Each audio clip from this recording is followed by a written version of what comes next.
Hello दोस्तों, चाय P low. तो स्वागत है आपका इस बेहतरीन से नई वीडियो में। इस वीडियो में हम लोग कंट्रोल स्टेटमेंट्स के बारे में सीखेंगे। ये क्या है? कंट्रोल स्टेटमेंट्स के तीन महत्वपूर्ण पहलू होते हैं, जो है सिलेक्शन, आइटरेशन और जंप। सिलेक्शन का अर्थ है कि आपको आपका प्रोग्राम अलग अलग पाथ एग्जीक्यूशन के लिए चूज करने देता है। आइटरेशन का मतलब है कि हम प्रोग्राम के एग्जीक्यूशन को एक या ज्यादा बार रिपीट कर सकते हैं। और जंप का मतलब होगा कि हम लोग प्रोग्राम को नॉन लीनियर फैशन में लिखेंगे। तो हम लोग जल्दी से इफ स्टेटमेंट के बारे में देखते हैं कि वो क्या होता है। इफ स्टेटमेंट जो है वो हमने थोड़ा सा पहले पढ़ लिया था, इसमें अब हम थोड़ा डिटेल में जाएंगे। इफ स्टेटमेंट जैसे मैंने कहा था, कंडीशनल ब्रांच स्टेटमेंट होती है और ये दो अलग अलग पाथ से हम लोग एग्जीक्यूशन कर सकते हैं। इसका एक और बार आप जल्दी सिंटैक्स देख लो। इफ कंडीशन क्या होगी हमारी, स्टेटमेंट 1 और एल्स स्टेटमेंट 2। तो ये होगा इसका सिंटैक्स जो हमें काम आएगा प्रोग्राम एग्जीक्यूशन में। अब आगे देखते हैं कि इफ और एल्स के साथ एल्स इफ नाम का भी एक लैडर पाया जाता है। जैसे इफ और एल्स के बीच में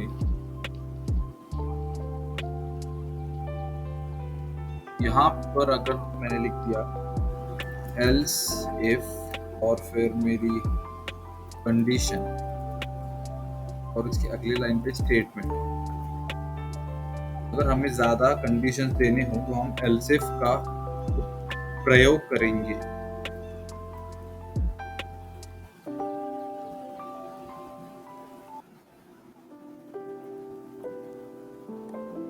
और ऐसे हमारा आखिर में एल्स स्टेटमेंट आ जाएगा। हो गए, ये था हमारा सिंटैक्स। अब कुछ नहीं, जल्दी से एक प्रोग्राम फटाफट रन करके देखते हैं। ये बड़ी अच्छी बात कही आप। Int month is equal to 4, मतलब कौन सा हुआ, अप्रैल। अप्रैल फूल्स डे जो हम मनाते हैं वो इसी महीने में आता है।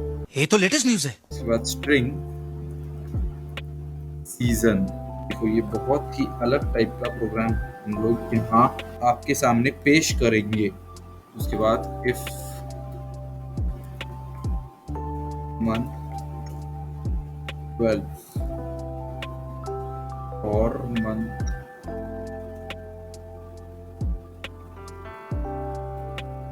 रुको, मुझे पता है थोड़ा कंफ्यूज हो रहा होगा, पर देखो थोड़ा सा सब्र रखो। सब्र का फल हमें आउटपुट देगा। Season is equal to winter.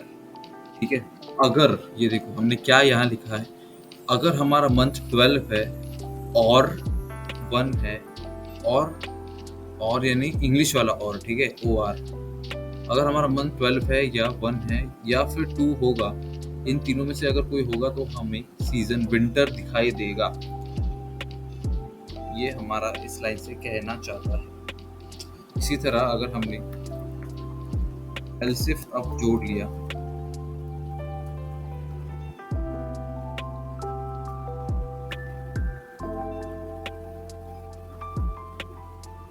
अब यहाँ नीचे सीजन हमारा होगा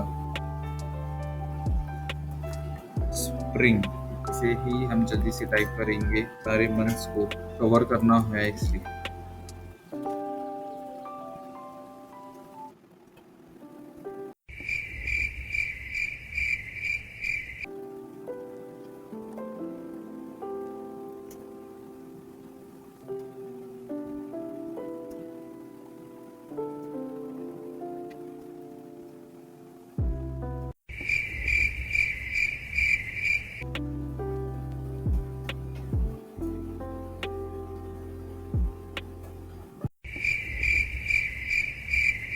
आखिर में अब हमारा एल्स स्टेटमेंट होगा, इसमें हम बस लिखेंगे season is equal to,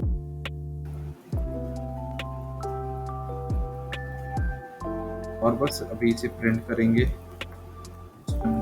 out.print तो यहाँ पे हम लिखेंगे अप्रैल इज इन द,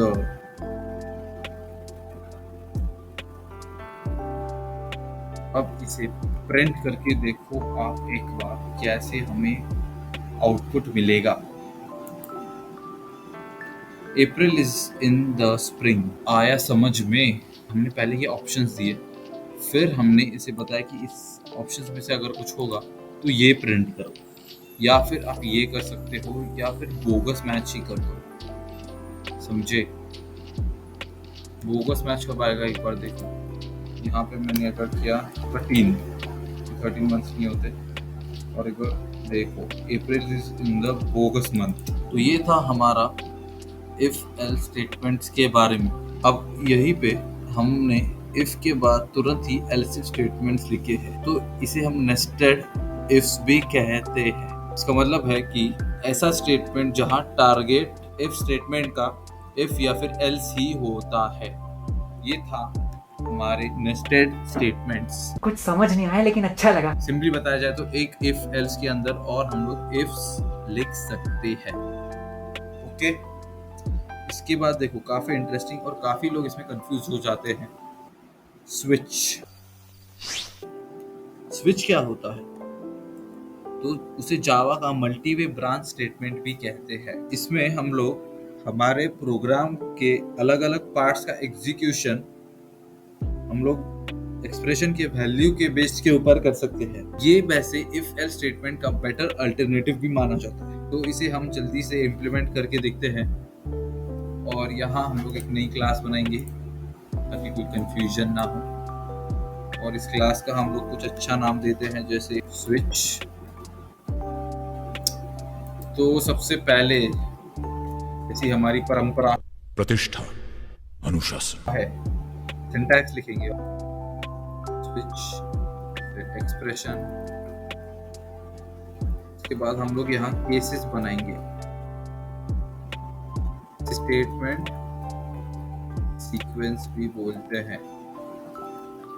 उसके बाद ब्रेक, जो हम लोग स्विच के अंदर इस्तेमाल करते हैं ताकि स्टेटमेंट को टर्मिनेट कर सके। तो जब भी अगर ब्रेक स्टेटमेंट आपको दिखाई दे, तो जो फर्स्ट लाइन कोड का होता है उसके ऊपर वो एग्जीक्यूट करना शुरू कर देता है। इसे हम जंपिंग आउट इफेक्ट भी कहेंगे स्विच के। ऐसे ही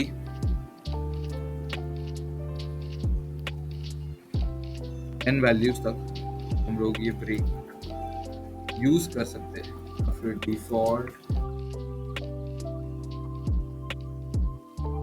डिफॉल्ट स्टेटमेंट सीक्वेंस,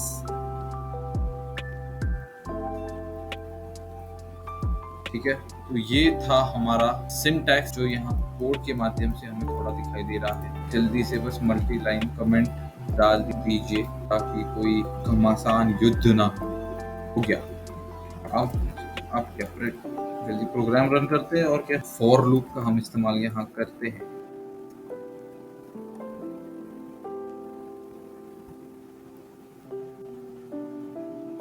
स्विच और आई स्टेटमेंट को पहला केस होगा हमारा 0, तो इसमें आप लिखो system out dot print I is 0, और फिर ब्रेक, यानी अगर ये कंडीशन मैच कर गई तो हमारा वहीं पे खत्म हो जाए। इसे ही जल्दी से कॉपी पेस्ट कर दो। यहाँ पे हम लिखेंगे 1, आई इज 1,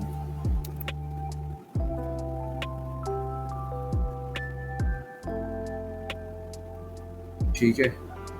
और ये होने के बाद एक डिफॉल्ट भी दे दो, क्योंकि अगर ये सब मैच नहीं किया तो कुछ चाहिए ना। I is greater than 3, इससे ज्यादा हुआ तो वो ये प्रिंट कर दे। अब इसे बस हम रन करते हैं। I is 1, I is 2, 3 greater than 3, ऐसे हमारे सारे कंडीशंस मैच कर गए। अभी आप देख सकते हो कि जो स्टेटमेंट एसोसिएटेड है केस के साथ वो I से मैच कर रहे हैं और बाकी सब बाईपास किए जाते हैं।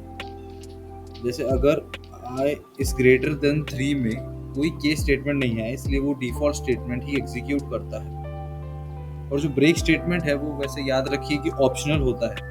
अगर आपने ब्रेक स्टेटमेंट को ओमिट भी कर दिया यानी छोड़ भी दिया लिखना, तो एग्जीक्यूशन फिर भी होगा और वो नेक्स्ट केस पे चला जाएगा। ये कभी कभी जरूरत भी पड़ती है मल्टीपल केसेस की जहां ब्रेक स्टेटमेंट यूज ना किया गया हो। जैसे अब मैं आपके सामने एक प्रोग्राम रखता हूँ, तो वो देखिए, ये देखिए, इस प्रोग्राम में हमने ब्रेक का बस एक बार यहाँ बीच में इस्तेमाल किया है और यहाँ आखिरी में।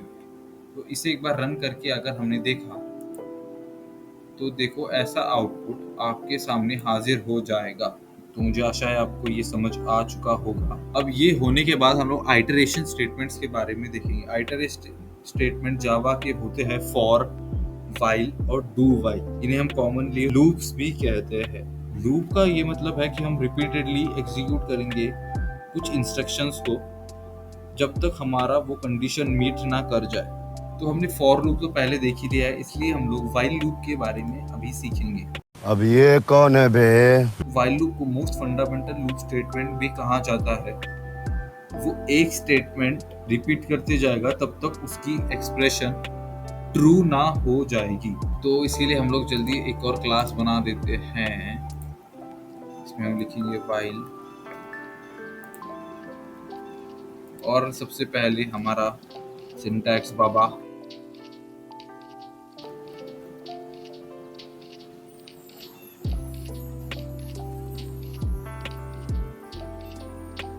यहाँ पे हमारी आएगी बॉडी ऑफ लूप, और बस यही था और क्या। इसके बाद हम बस प्रोग्राम को रन करके देखते हैं। यहाँ पे अगर मैंने ले लिया int n is equal to 10, उसके बाद directly while n is more than 0, system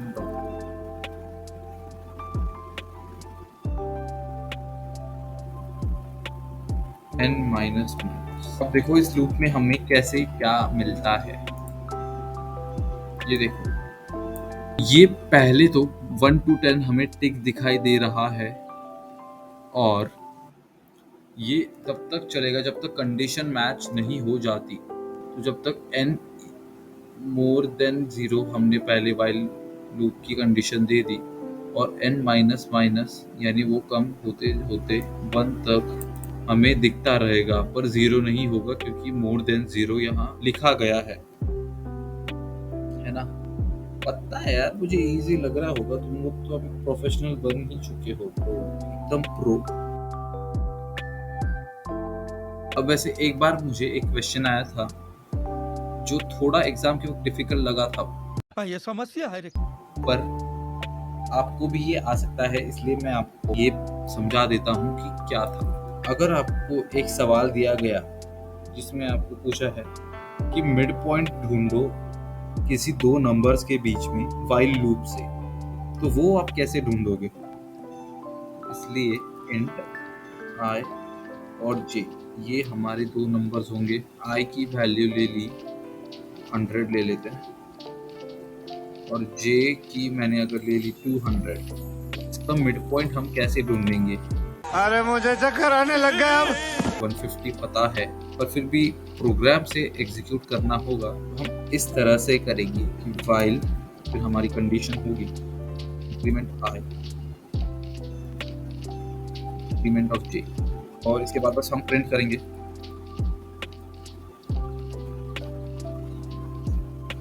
mid point will be i।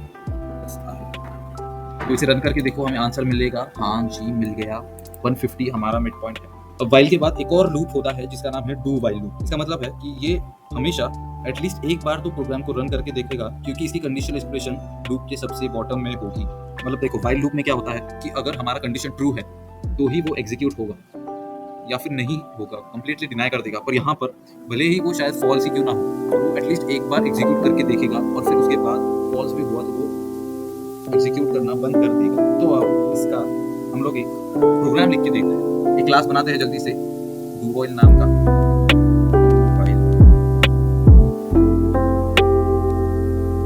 और अब देखो, हमारी आदत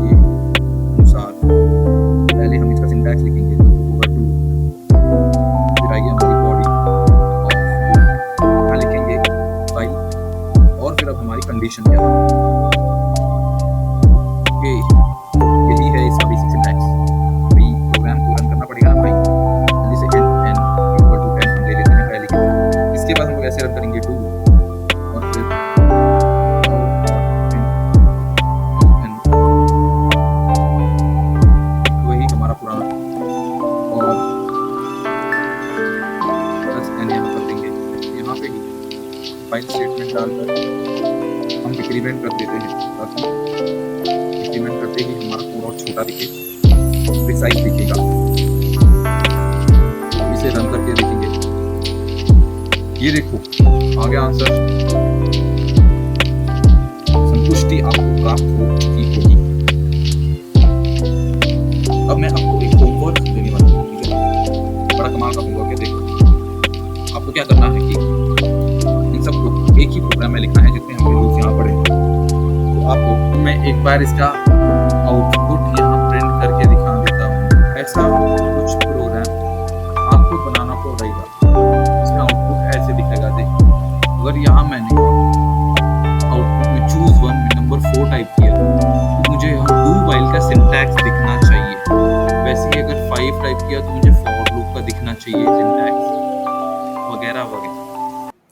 तो ये आपका होमवर्क है। ये मुझे आप जल्दी कमेंट में बता देना कि रन हुआ या नहीं, कुछ प्रॉब्लम्स आ रही है। प्रॉब्लम्स तो मुझे नहीं लगता कुछ आएगी भी, क्योंकि आपको बस स्विच केस का इस्तेमाल करना है और आपके सामने ही आपका प्रोग्राम आसानी से रन हो जाएगा। अब इसके बाद हम लोग जंप स्टेटमेंट्स के बारे में देखेंगे। जंप स्टेटमेंट में भी 3 स्टेटमेंट्स आते हैं, वो है ब्रेक, कंटिन्यू और रिटर्न। ये जो है वो हमें कंट्रोल दूसरे प्रोग्राम के पार्ट की तरफ दे देता है। तो पहले हम देखते हैं ब्रेक क्या होता है। ब्रेक स्टेटमेंट के 3 यूजेस है। पहले की हमने देखा ही था, वो टर्मिनेट कर देता है स्टेटमेंट को स्विच में। दूसरा कि वो एग्जिट करेगा लूप से, और तीसरी बात यह है कि वो एक सिविलाइज्ड फॉर्म होगा गो टू का, ठीक है? अब हम लोग इसे भी नई क्लास में लिखेंगे, ताज़ा खुशनुमा। इसका हम लिखेंगे ब्रेक 2, फिनिश करेंगे। और अब देखिए इसमें सिंटैक्स लिखने की जरूरत नहीं, डायरेक्ट हम शुरू करते हैं। तो यहाँ पर अगर मैंने फॉर लूप एक बना लिया, फॉर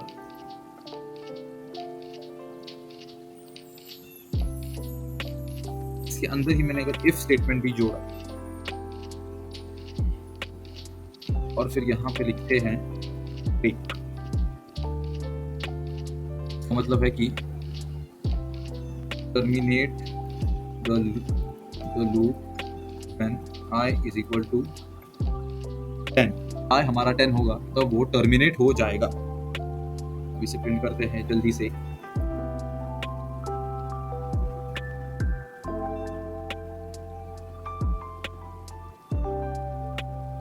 एक और लाइन हम लोग आखिर में प्रिंट करेंगे जो होगी कि हमारा लूप कंप्लीट हो गया। लूप कंप्लीट कितने लिखते हैं और कितना कॉम्प्लिकेट करोगे। और फिर इसे एक बार रन करके देखते हैं तो पता चलेगा क्या मिलेगा। ये आ गया आपका आंसर। लूप कंप्लीट हो गया कब तक? 10 तक। यहाँ जबकि हमने i लेस देन 100 दिया था, फिर भी ब्रेक स्टेटमेंट में हमने i इक्वल टू 10 तक ही दिया था, इसलिए वो लूप वहीं पे रुक गया। तो ये था हमारे ब्रेक स्टेटमेंट के बारे में। अब हम लोग कंटिन्यू स्टेटमेंट के बारे में देखेंगे। तो इसमें हम लोग नया क्लास बना देते हैं कंटिन्यू, और जल्दी से देखते हैं इसमें क्या होता है। तो कंटिन्यू यानी कभी कभी आपको जरूरत पड़ सकती है कि हम जल्दी आइटरेशन करें लूप का, तो इसे भी हम लोग एक जल्दी फॉर लूप से ही लिखेंगे। For i equal to 0, i less than 10,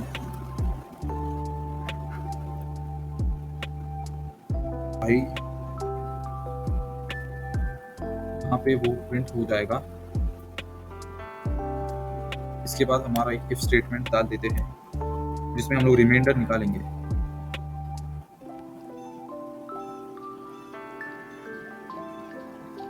और फिर इसे कंटिन्यू कमांड प्रेस करेंगे और एक आखिरी बार इसे प्रिंट करेंगे।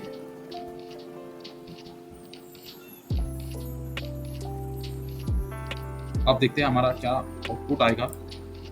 और ये देखिए आपके सामने कोड है, वो मॉड्यूलस ऑपरेटर यूज कर रहा है कि चेक करने के लिए कि i इवन है या नहीं। अगर वो इवन होगा तो लूप जो है वो कंटिन्यू करते जाएगा एक नई लाइन प्रिंट करने बिना। यानी आप देखिए यहाँ पे 1 हमारा ऑड है, इसलिए उसने नई लाइन यहाँ प्रिंट कर दी है। तो ये एक बेसिक प्रोग्राम था कंटिन्यू स्टेटमेंट के बारे में। अब रिटर्न टाइप तो आपको पता ही होगा, वो यूज किया जाता है to return from a method. हम लोग ये रिटर्न टाइप के बारे में मेथड्स और क्लासेस के वक्त और अच्छे से डीपली पढ़ेंगे। फिर भी एक प्रोग्राम तो रिटर्न के लिए भी बनता है ना बॉस, शिट, इसलिए जल्दी वो बना देते हैं रिटर्न। और इसमें फटाफट लिख दो, इसमें हम लोग बूलियन टाइप लेंगे क्योंकि इंट ले लेके तो सही में पक चुके हैं।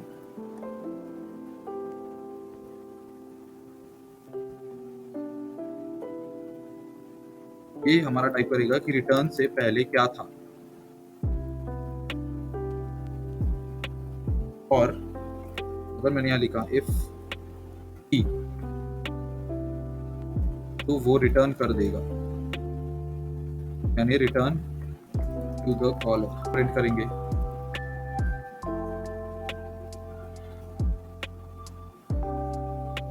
तो वो आएगा दिस कोड एग्जीक्यूट। एक बार रन करके देखते हैं। तो बिफोर द रिटर्न, ये हमारा आउटपुट आया है। तो जो फाइनल प्रिंटलन हमने यहाँ लिखा था वो एग्जीक्यूट नहीं हुआ है, क्योंकि जो रिटर्न हमारा एग्जीक्यूट हो गया तो वो कंट्रोल फिर से कॉलर के पास चला जाता है। तो ये था हमारा कंट्रोल स्टेटमेंट्स के बारे में, और अगले वीडियो में हम लोग क्लासेस के बारे में सीखेंगे। ये जो हमने क्लास लिखा है इसे और डेप्थ में समझेंगे, और फिर उसके अंदर ऑब्जेक्ट्स को इम्प्लीमेंट करेंगे, यानी हमारे असली ऑब्जेक्ट ओरिएंटेड प्रोग्रामिंग अगले वीडियो से स्टार्ट हो जाएगी। तो इसलिए इस जोश को बरकरार रखेंगे और मिलते हैं जल्दी अगले वाले में। बाय।